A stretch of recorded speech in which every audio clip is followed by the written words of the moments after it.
Video's about to start. Just wanted to do a quick intro. This is not a hate video. This is just share my comments and criticisms. I know all the people in this video, excluding Dr. Gregor. I know the rest of them in person, in depth, and I'm going to share my personal, unbiased opinion in this video. There's no agenda here. There's no spite. There's nothing. It's just pure personal experience, pure ethics, just purity. All right, let's get to the video. Thanks for watching. All right, if you like this type of video, give it a thumbs up. If you don't, give it a thumbs down.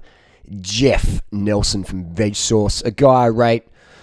I'm not sure if he rates me, but I haven't spoken to Jeff for a while. But I've met the guy in person and met his daughters, twins, Nina Randa and Willie, and Mrs. Nelson as well. So I had good times in LA with the Nelson fam. Anyway, let's go. I have vasectomies, vegan, and Veg Source. This is a little bit of a history.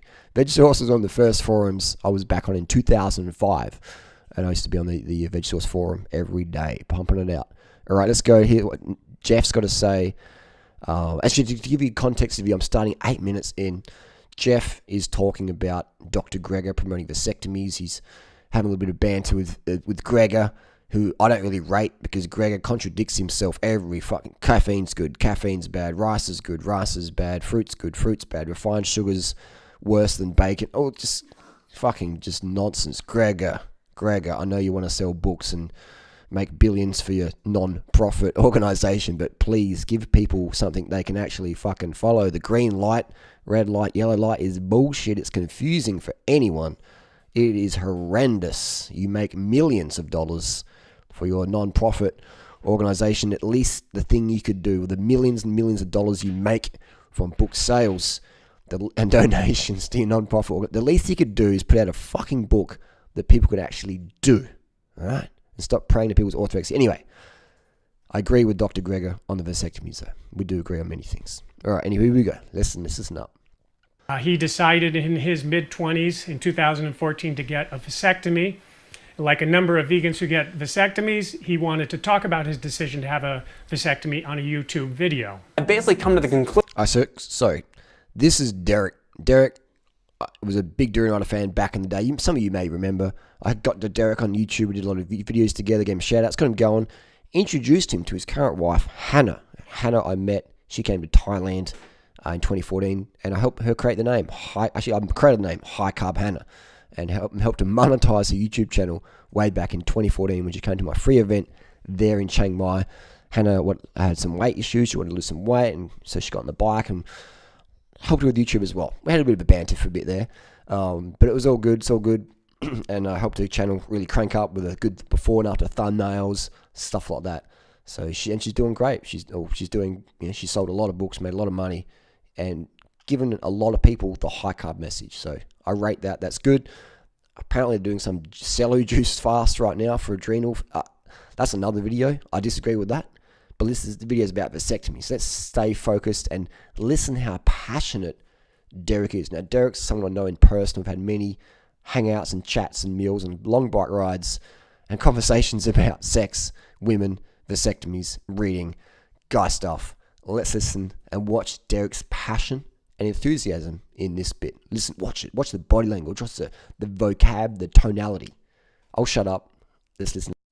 Conclusion that basically in the state of the world that we have right now, in terms of the school system, the media, the food supply, I really don't want to have any more children in this world.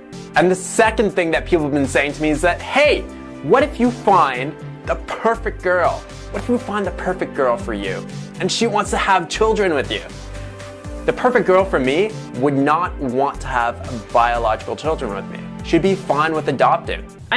Now look at Derek's body language now. Look at the body language now. Look where the hands are. The hands are like, and the shoulders are sort of like, and Hannah's like, yeah, I want to have a baby. And Derek's just like looking off into the distance. He's not fully there. He's like, fuck. His body language means everything.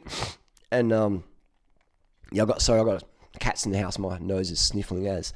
So let's look at Derek's outfit. He's wearing he's like the perfect hubby right now. And let's listen to Hannah speak. I never ever thought that we would have our own children when we met and we got married. Like, Yeah, I didn't think so either. I didn't even know you Derek's like, holy shit, I don't fucking think so either. There's a cat about to come out from the tree. could get a vasectomy reversal until we moved to Tucson and saw the clinic here. Whereas now, There's a jump cut there. What happened in the jump cut? Look at Derek's body language now. He's getting a bit more like assertive. He's like, he's still looking at something beyond the camera. He's looking at the ground. You know, he's not looking at Hannah. He's not excited. He ain't excited. He's like, I feel like it really is like the biggest dream. Look how happy Hannah looks. Look at her face right now. Look, this is telling body language. This is FBI forensic. Hannah's face. I know Hannah personally, and I know Derek personally. Derek is like, Hannah's like, yeah, awesome, really cool. Derek's like, fuck. Oh well, I guess. Yeah, okay, I'll do it. Of my life. Yeah. Now I want Look at that delayed response. He smiled. Hannah breaks his state. Let's see how long that smile lasts in his face. Watch this. kids so Smile's gone. Like half second. Let's just do a replay of that one. This is body language. And Derek and Hannah, in my opinion, are very transparent with their thoughts and their body language. Let's have another look. get a vasectomy reversal until we moved to Tucson and saw the clinic here. Whereas now, Boom, something happened in that jump cut, didn't it? Look at the body language change.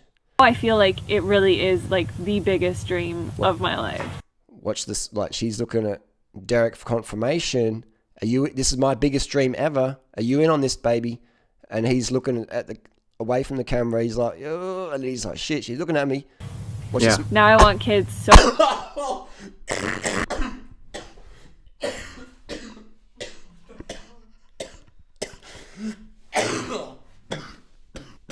See that?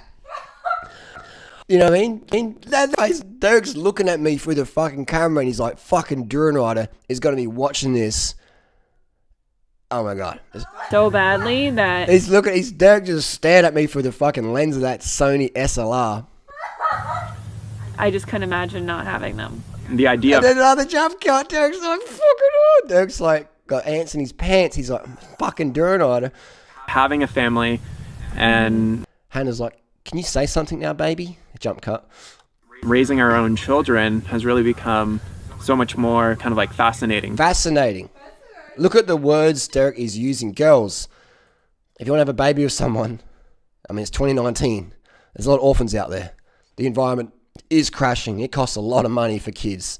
Vaccines and education and Tinder. What's going to happen to them in 20 years' time? Look at the words Derek's using. This is Hannah's biggest dream. Derek's using the words. This is going to be like fascinating. Derek's not there. He's not in it. This is going to be a big mistake, in my opinion, for these two people that I know personally. And I've seen them grow over the years. To us, or we've been so much more attracted to it. Attracted to it. You know? And listen to Jeff. Jeff, who doesn't know these people as well as I do. What's Jeff going to say? The difference 4 years can make. What seemed to make sense to Derek when he was in his 20s, 4 or 5 years later now, it seems like maybe he made a mistake. Did Derek make a mistake? Derek recently had his vasectomy reversed. That's a mistake in my opinion. It hasn't completely reversed yet. He's seen a number of different experts to try and figure out what's going on. My brain is basically sending a signal down there to produce sperm. But for some reason, over the last... Look at this, man. I know Derek really well. And he's just like, you know, this is like he's been kidnapped by aliens. And listen, let's listen. I haven't seen this bit. 4 sperm tests that I've had, I haven't actually produced anything. So we're not exactly sure why that's happening. It could be because I've had a vasectomy for a while. So at this point, we're just going to play the waiting game. So Derek and Hannah, they're playing the waiting game, hoping his vasectomy ultimately... Did Derek go to the appointment? Did Derek get the vasectomy reversed? Did he? Who knows? I wouldn't have. will be fully reversed and then they can get pregnant. Well, But what if the kid's born with some issues? Or why not just adopt? Why not be a foster parent? Why not be a coach? Why not have live-in people? You know? Why not have some underprivileged children come live with you for a few weeks or whatever? I'm sure you both got friends with kids who need some the parents need a holiday or whatever, they can send them to you. Why not do that? That's, for me, the ethical choice. The question here is, are vasectomies vegan? They're the most fucking vegan thing you can do. Because what if you have a kid and it turns out, most likely it will, because society will grab it, by its social status quo values, and it will say, look, you need to eat meat. Vegan's extreme, blah, blah, blah, blah, blah. I know many, many vegan parents and their children. I know a handful have stayed vegan. A handful, I know so many people I've met. Oh, my parents were vegetarian. My parents were vegan. Oh, you? No. You like my parents? Oh, they were vegan. I'm not a vegan though. I was a vegetarian. My parents were vegetarian. No, I'm not vegetarian anymore. That's just, I get this a lot, man. The odds of you being a vegan and raising vegan kids and those kids staying vegan, I would say it's probably 10% chance. 10% chance. Especially if they meet a partner who's like, nah, I don't want to be a vegan. And they're cooking meat, they're buying meat, they're serving it up, blah, blah, blah, blah, blah. Which for some people is a big deal. And for Mother Nature, the environment, it is a big deal. So it's, it's a $1 billion industry. And even with my cats, I don't buy food for them. I dumpster dive, I get it for free because I don't want to support that industry. But again, that's my opinion. That's the environment we live in. It is very, very, very, very, very, very tough to raise children today in 2019 at a healthy rate. Imagine in 20 years' time, the drugs, the pressure on social media, how they're going to find a partner, all these things. Women, in my opinion, Hannah's just listening to her hormones as much as a fuckboy guy named Jason is listening to his hormones and causing abortions in vegan women. Now that should be the title of the video. Are abortions vegan? I would say yeah, but I would say let's prevent abortions by having vasectomies. Because there's a lot of fuckboy vegans out there who are getting girls pregnant, and there's some of them are vegan activists. I won't mention any names. But some of them are vegan activists. They're getting girls pregnant. The girls aren't talking about it because having an abortion, it just crazy, the social stigma about that. So I say vasectomies should be normalized. And a lot of people agree with me, and a lot of people disagree with me. If you got kids, you're meant to have them. But please, if you want more kids, man, let's adopt. Let's foster parent. Help your friends who have kids now. Think about in 20 years' time. So to have a jump cut for a cough. Oh my God. Cats. Cat fur. I love pussy. But the little pussy furs are really just hitting me up. The saliva protein. Bananas don't cure that. But yeah, man, it's like, Natasha, she's 20. And, just seeing the challenges she's going through or her friends are going through, it is crazy, man. It's so hard for kids now out there. So hard. So much competition. So much competition, man. It is cutthroat. You think of YouTube 5 years ago, how easy it was. Now, 2019, it's cutthroat as fuck. What's going to happen in 5 years, 10 years, 20 years' time? The competition for clean food, water, jobs, partners, affordable accommodation. It's going to be fucking depressing as fuck. And nobody can disagree with that.